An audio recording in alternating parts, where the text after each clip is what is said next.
میری زندگی کا مقصد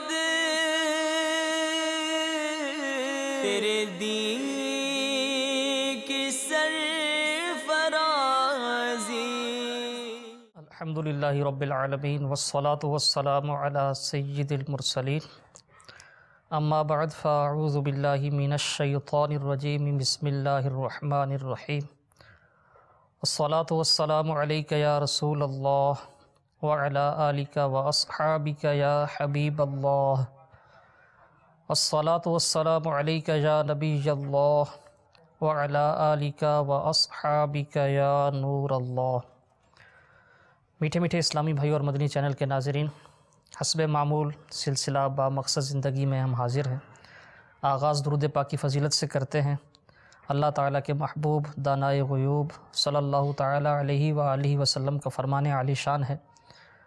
جو مجھ پر 100 بار درود پاک پڑھے اللہ تعالیٰ اس کا حشر شہداء کے ساتھ فرمائے گا۔ صلو علی الحبیب صلی اللہ تعالیٰ علی محمد وعلی آلہ وصحبہ وسلم۔ میٹھے میٹھے اسلامی بھائیوں اور مدنی چینل کے ناظرین، حسب معمول سلسلے کے آغاز میں اللہ عز و جل کی رضا کے لیے کچھ اچھی نیتیں کر لیتے ہیں۔ نیت کیجئے کہ حصول ثواب کے لیے اول تا آخر پوری توجہ کے ساتھ سلسلے میں حاضر رہیں گے۔ انشاءاللہ عز و جل علم دین حاصل کریں گے، جو سیکھیں گے اس پر عمل کریں گے، نیکی کی دعوت عام کرنے کی نیت سے انشاءاللہ عز و جل مدنی پھول دوسرے اسلامی بھائیوں تک بھی پہنچائیں گے۔ میٹھے میٹھے اسلامی بھائیوں، مدنی چینل کے ناظرین، ہمارے معاشرے میں علم دین سے دوری کے سبب، اچھی صحبت نہ ملنے کے سبب، جہالت کے سبب بہت سی ایسی باتیں رائج ہیں جو شریعت کے احکام سے ٹکراتی ہیں، اللہ تبارک و تعالیٰ اور اس کے پیارے حبیب صلی اللہ تعالیٰ علیہ وسلم کے فرامین کے متصادم ہیں۔ ہمارے معاشرے میں ایسے لوگ جو خود کو پڑھا لکھا سمجھتے ہیں، ان میں بھی بہت سی باتیں ایسی وہ رواج پا جاتی ہیں کہ جو شریعت سے متصادم ہوتی ہیں، اسلام کی تعلیمات کے خلاف ہوتی ہیں۔ انہی میں ایک بات یہ ہے، ستاروں کے اثرات پر یقین رکھنا، یعنی ایسے لوگ ہمارے معاشرے میں ایک تعداد میں پائے جاتے ہیں جو ستاروں کی وہ نقل و حرکت پر اپنے کاروبار کے معاملات، رشتوں کے معاملات، دنیاوی امور اس پر طے کرواتے ہیں، اور ایسے لوگ پھر جو ستارہ شناسی کا دعویٰ کرتے ہیں، نجومی، نجم ستارے کو کہتے ہیں، نجوم جو ہے یہ ستاروں کی جمع، اور نجومی ستاروں کا علم جاننے والا۔ تو ایسے بیوقوف لوگ جو اپنے آپ کو اگرچہ عقل مند سمجھتے ہیں، یہ بیچارے نجومیوں کے پاس جاتے ہیں، ستارہ شناسی کا دعویٰ کرنے والوں کے پاس جاتے ہیں، اور پھر وہاں بیوقوف بن کر رقمیں بھی ان کو دیتے ہیں، اور عجیب و غریب قسم کے معاملات بھی پیش آتے ہیں۔ ایسا بھی ہوتا ہے کہ کوئی معاملہ طے ہو چکا ہوتا ہے، مثلا رشتہ ہے، تو رشتہ طے ہو چکا ہوتا ہے، تمام معاملات وہ دیکھ بھال کر دونوں طرف سے فریقین راضی ہوتے ہیں، ہاں ہوتی ہے، لیکن پھر کیا ہوتا ہے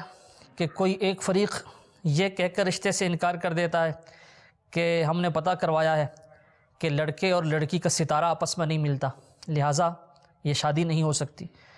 سیدی اعلیٰ حضرت امام اہل سنت مولانا شاہ امام احمد رضا خان علیہ الرحمۃ الرحمن سے اسی حوالے سے سوال کیا گیا، پوچھا گیا کواکب فلکی یعنی آسمانی ستاروں کے اثرات سعد و نحس یعنی اچھے اور منحوس اثرات پر عقیدت یعنی بھروسہ رکھنا کیسا ہے، یہ سوال ہوا۔ سیدی اعلیٰ حضرت رضی اللہ تعالیٰ عنہ نے جواب دیا، مسلمان مطیع یعنی ایسا مسلمان جو اللہ تبارک و تعالیٰ کا عبادت گزار ہے، اطاعت کرنے والا ہے، مسلمان مطیع پر کوئی چیز نحس یعنی منحوس نہیں، اور کافروں کے لیے کچھ سعد یعنی اچھا نہیں۔ مسلمان جو اللہ تبارک و تعالیٰ کی فرما برداری کرنے والا، اس کے لیے کوئی چیز منحوس نہیں، اور کافر کے لیے کوئی چیز سعادت والی نہیں۔ مسلمان عاصی یعنی گناہ گار مسلمان، نافرمانی کرنے والا مسلمان، اس کے لیے اس کا ایمان، اس کا اسلام یہ نیک بختی ہے، سعادت ہے۔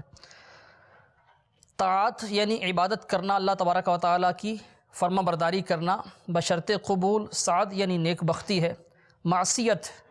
یعنی نافرمانی، گناہ گاری،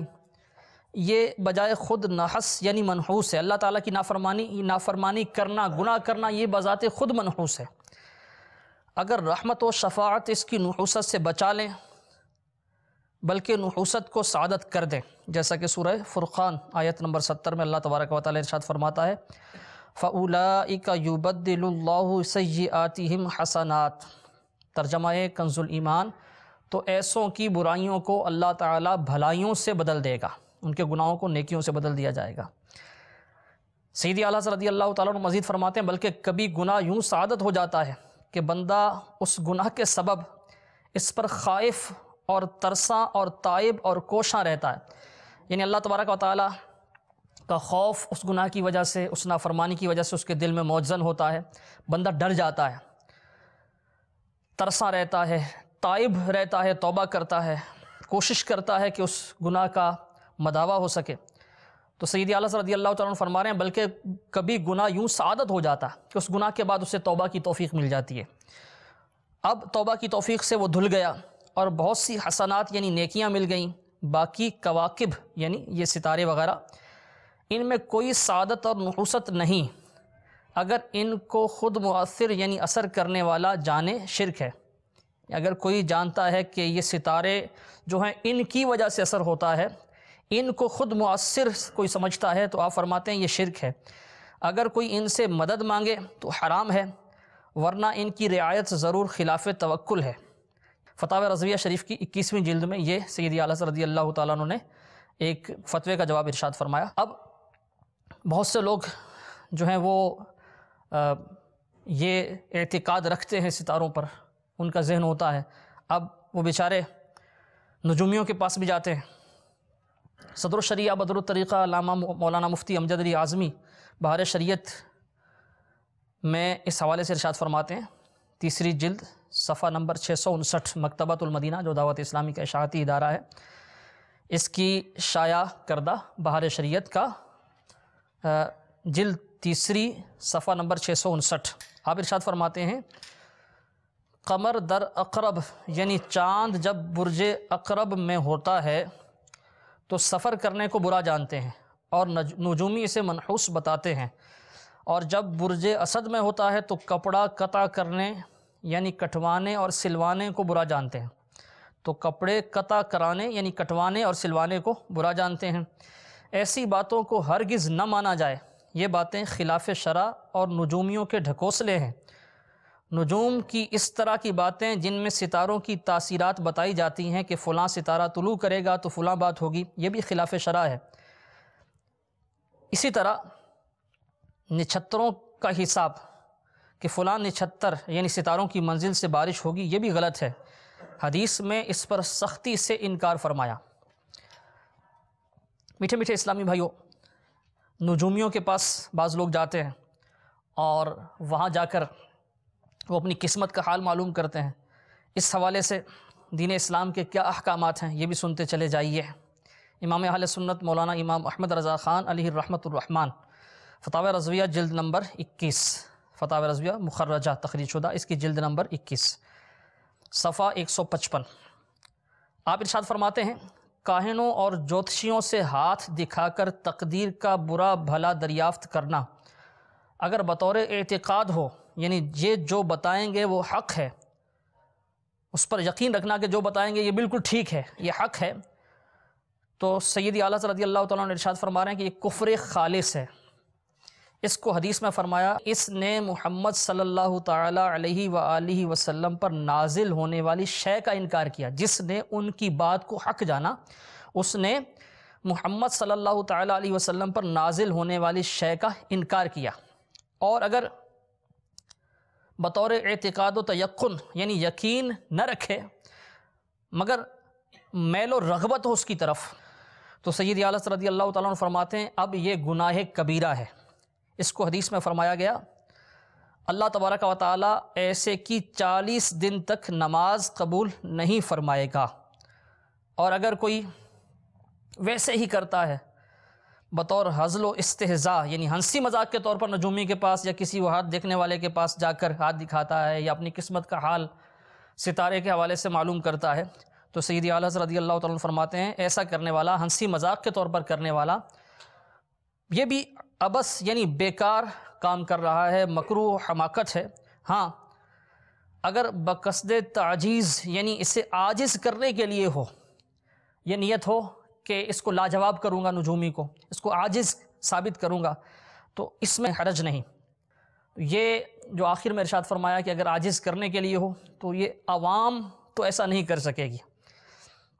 تو جو اس فتوے سے جو سیدی اعلیٰ رضی اللہ تعالیٰ عنہ نے رہنمائی فرمائی مدنی چینل کے ناظرین، یہی بات سمجھ میں آتی ہے کہ نجومیوں کے پاس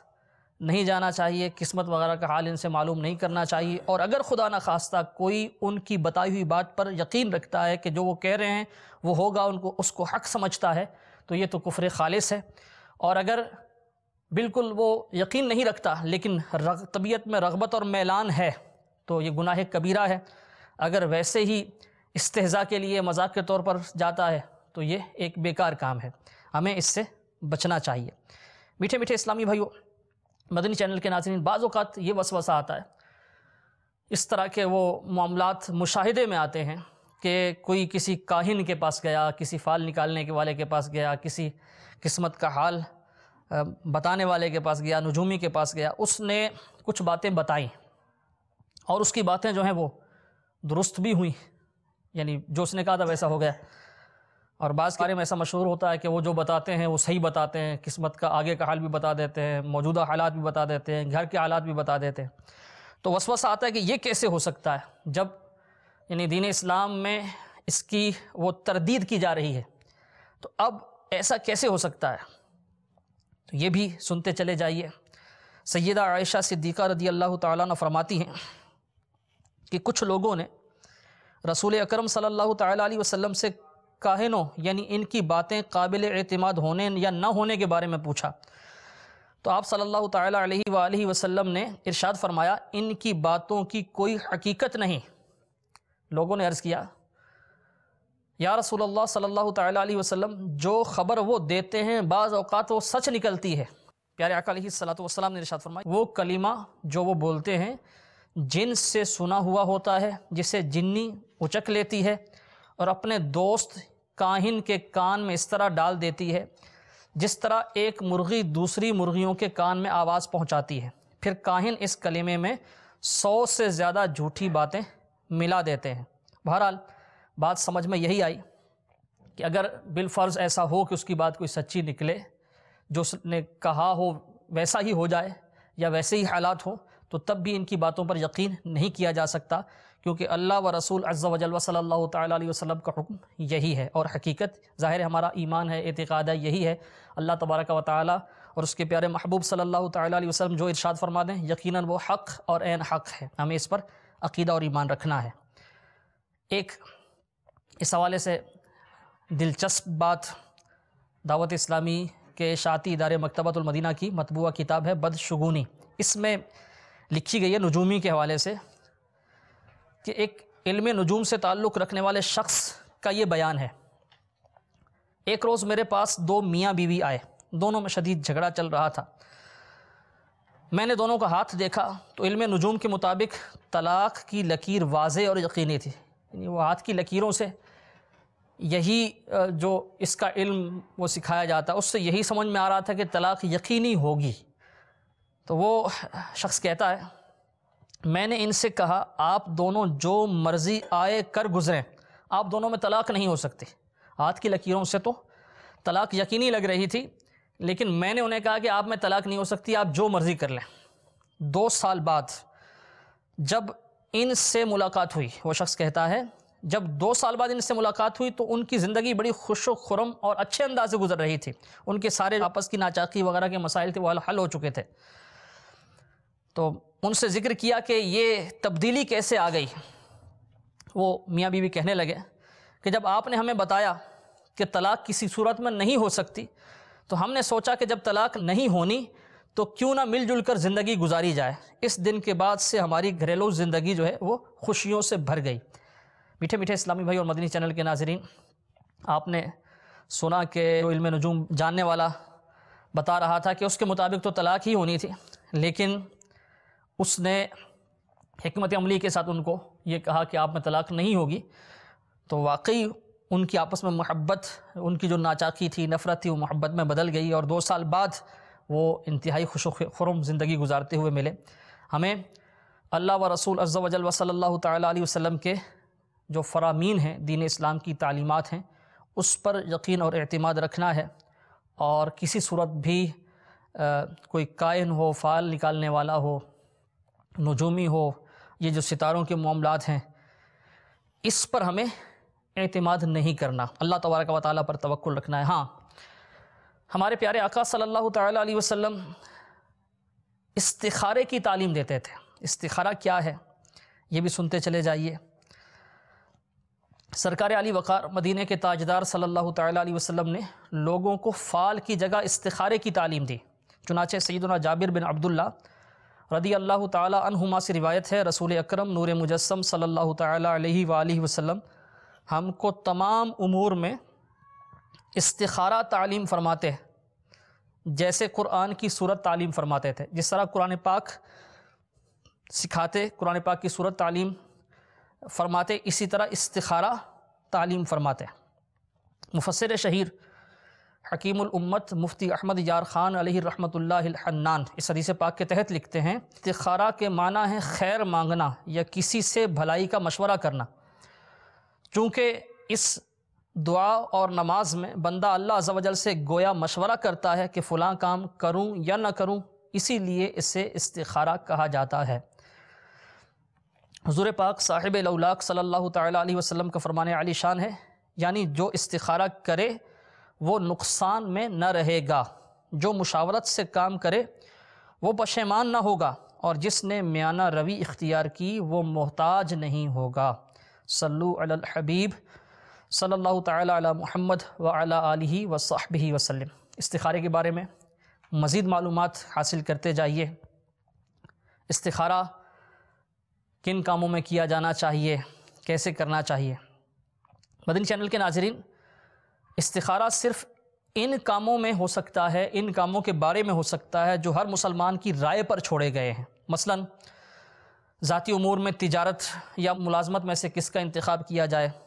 تجارت کاروبار کرنا ہے، کون سا کاروبار کیا جائے، سفر کے لیے کون سا دن اختیار کریں، کون سا ذریعہ بائی روڈ بائی ٹرین کون سا اختیار کریں، مکان کسی علاقے میں اس کی خریداری یہ مفید ہوگی، کون سے علاقے میں رہائش مناسب ہوگی،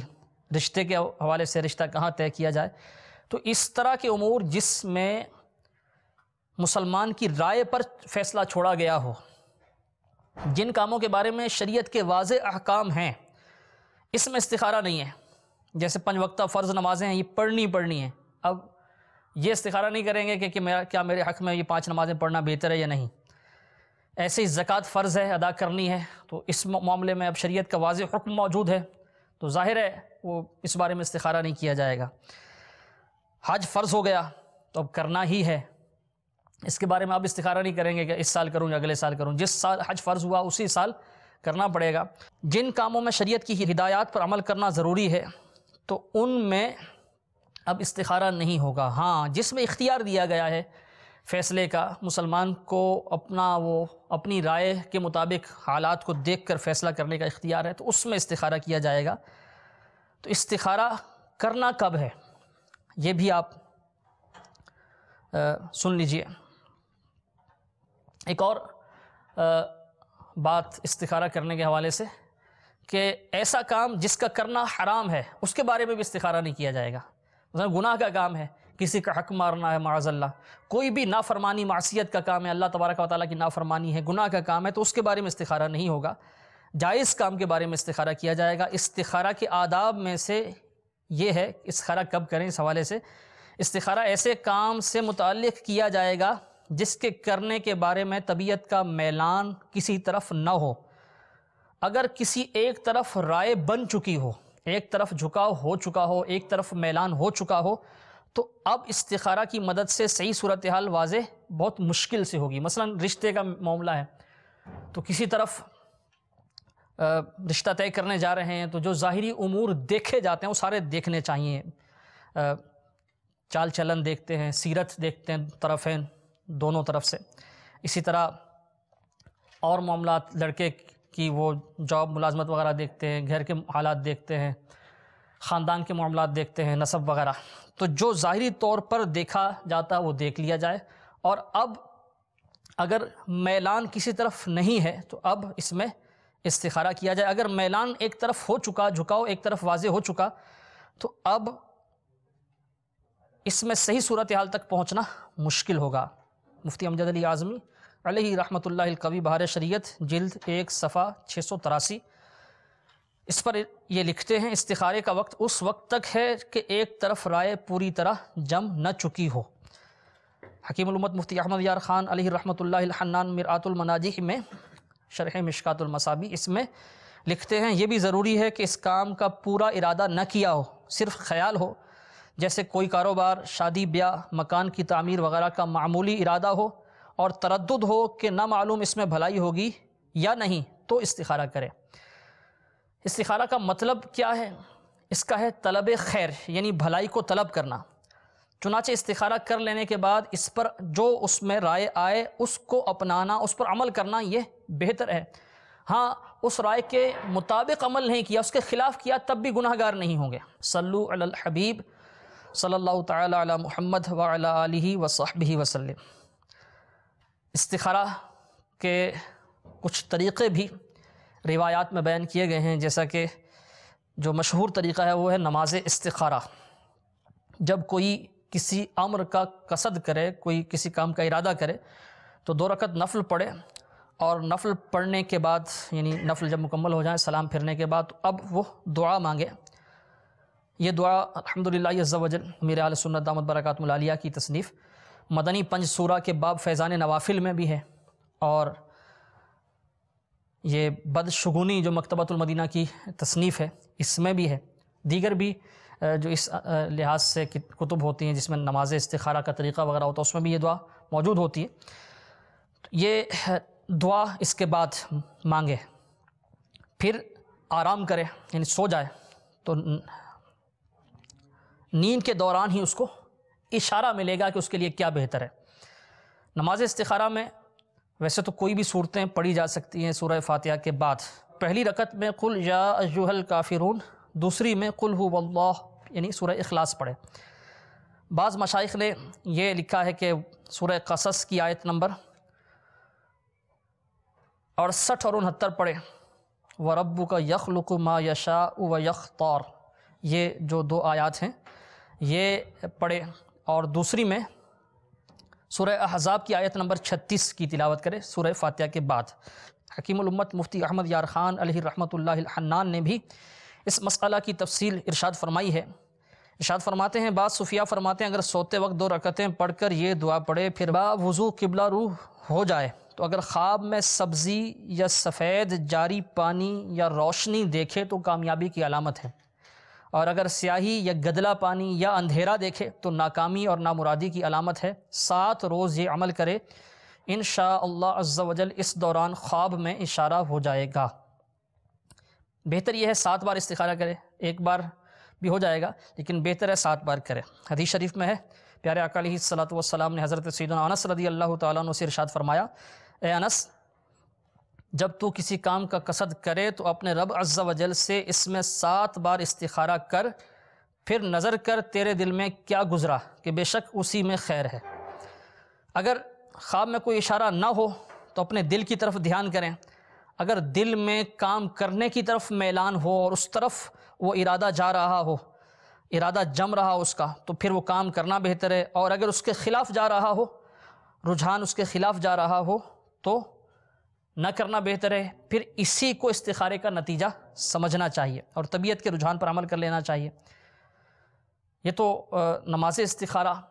دعا کے ذریعے بھی استخارہ کیا جا سکتا ہے۔ علامہ ابن عابدین شامی قدس سرہ السامی فتاوی شامی میں لکھتے ہیں، یعنی اور اگر کسی پر نماز استخارہ پڑھنا دشوار ہو جائے تو وہ دعا کے ذریعے استخارہ کر لے۔ مشہور محدث علامہ ملا علی قاری علیہ رحمۃ اللہ الباری آپ لکھتے ہیں مرقات المفاتیح میں، جسے کام میں جلدی ہو وہ صرف یہ کہہ لے، اے اللہ